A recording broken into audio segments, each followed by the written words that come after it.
Baik, sekarang saatnya kita akan melihat calon presiden nomor urut 2 dan 3 saling bertanya dan menanggapi. Diawali dengan calon presiden nomor urut 2 Bapak Prabowo Subianto bertanya kepada calon presiden nomor urut 3 Bapak Ganjar Pranowo. Kami persilakan Pak Prabowo, waktunya 1 menit.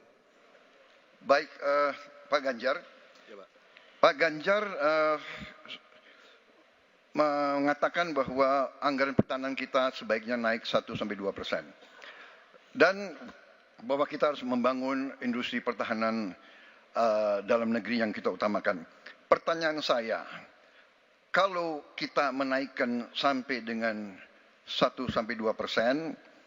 bagaimana sikap Bapak dalam mengambil keputusan tentang teknologi yang mana yang kita prioritaskan dalam peningkatan pertahanan itu? Postur mana? Daratlah, lautlah, udara, atau ketiga-tiganya, atau kita mengarah ke teknologi yang lebih canggih lagi. Terima kasih. Baik, masih ada waktunya Bapak? Cukup. Baik. Kami persilakan Bapak Ganjar untuk menjawab pertanyaan dari Pak Prabowo. Waktu Anda 2 menit, silakan Bapak. Terima kasih. Mudah-mudahan saya didudukkan di tengah, memang agak mendinginkan dua kawan saya kiri kanan. Terima kasih Pak Prabowo. Mana pilihannya dari matra itu? Proporsional Pak. Tapi tidak ada serangan yang akan masuk melalui darat karena kita negara archipelagic. Maka yang mesti diperkuat hari ini adalah laut. Prioritas. Laut, mereka butuh sonar Pak. Mereka butuh sensor-sensor Pak. Dan hari ini mereka menyampaikan kepada saya kebutuhan itu nomor 1 hari ini.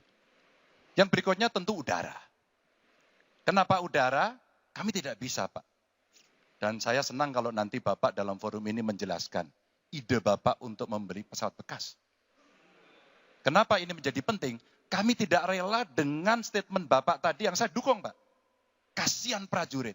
Pak, kalau pilotnya itu mesti dilatih 3 tahun, pesawatnya bekas Pak. Dan dia harus datang lagi, pelatihan lagi Pak. Dengan resiko yang sangat tinggi, tentu itu sangat berbahaya. Maka peningkatan itu Pak di awal saya sampaikan, kenapa pertumbuhan harus tinggi? Kenapa industri dalam negeri menjadi prioritas? Bahkan saya sebut tadi, tank dibuat di mana, heli, fregat, cyber dibuat di mana, agar kita bisa konsisten dalam perencanaan pembangunan, termasuk ketika kita membuat kapal selam yang sudah dimulai dari PT PAL. Yang kerjasamanya kalau tidak salah Bapak batalkan dengan Korea Selatan. Tolong Pak kalau saya keliru, ini kesempatan Bapak untuk bisa menjelaskan. Dengan PT PAL yang kerjasama dengan Korea Selatan. Kapal selam. Pak Prabowo. Jadi nanti itu. Ini nggak apa-apa kalau saya terima sebenarnya debat sebenarnya seperti ini. Kalau boleh tanya jawab langsung. Baik, silakan Bapak Ganjar, silakan. Oke. Silakan Pak dilanjutkan, masih ada waktu.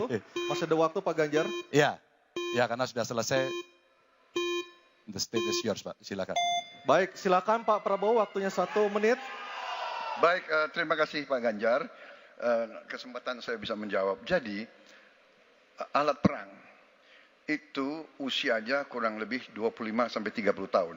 Pesawat terbang, kapal perang, dan sebagainya. Jadi, bukan soal bekas dan tidak bekas, tapi usia pakai. Ya.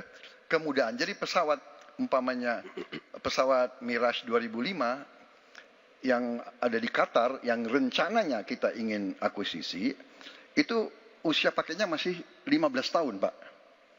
Dan teknologi ini mengarah kepada yang lebih canggih. Kita menunjukkan yang canggih, yang terbaru.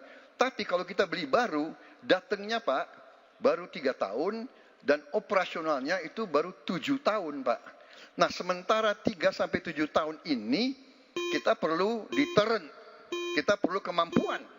Itu maksudnya latar belakang. Jadi saya kira itu yang bisa saya jelaskan, tapi waktu yang singkat tidak cukup. Baik, waktu sudah habis. Saya kembali ke Capres nomor 3. Tenang dulu. Bapak Ganjar untuk menanggapi tanggapan dari Pak Prabowo. Silakan Bapak 1 menit. Ya awalnya saya percaya sekali bahwa Bapak akan memahami ini. Tapi hari ini saya menjadi meragukan. Karena saya bertanya kepada pilot. Saya bertanya kepada Angkatan Laut pada persoalan ini. Perencanaan pembangunan yang top down membuat seluruh matra hanya menerima saja. Kenapa ini saya sampaikan Pak? Maka kalau kita bicara katakan bukan soal cerita bekasnya, buat kami tidak. Karena Yuwono Sudarsono pernah menolak itu dan apa yang Bapak rencanakan hari ini ditunda. Apa artinya? Saya kira perencanaannya terlalu gegabah pada soal itu. Dan keseriusan itu tidak dimunculkan sama sekali pada pengelolaan industri pertahanan dalam negeri. Di mana PT PAL kemudian hari ini sudah mendapatkan hutang dan kemudian dia tidak bisa melaksanakan apapun pada soal itu. Maka ini menjadi catatan, tapi saya berterima kasih karena Pak Prabowo menjelaskan itu. Dan mudah-mudahan masyarakat menjadi jelas posisinya. Baik, waktunya. Baik, terima kasih Pak Ganjar, Pak Prabowo dan Pak Anies. Kita berikan aplaus yang meriah untuk ketiga calon presiden kita. Bapak dan Ibu sekalian. Baik para hadirin dan juga pemirsa, kita akan jeda dulu. Selanjutnya akan sama seperti segmen ini akan ada tanya jawab antar capres dan kami persilakan untuk para calon presiden kembali duduk. Jangan kemana-mana, tetap di debat Debat ketiga calon presiden pemilu tahun 2024.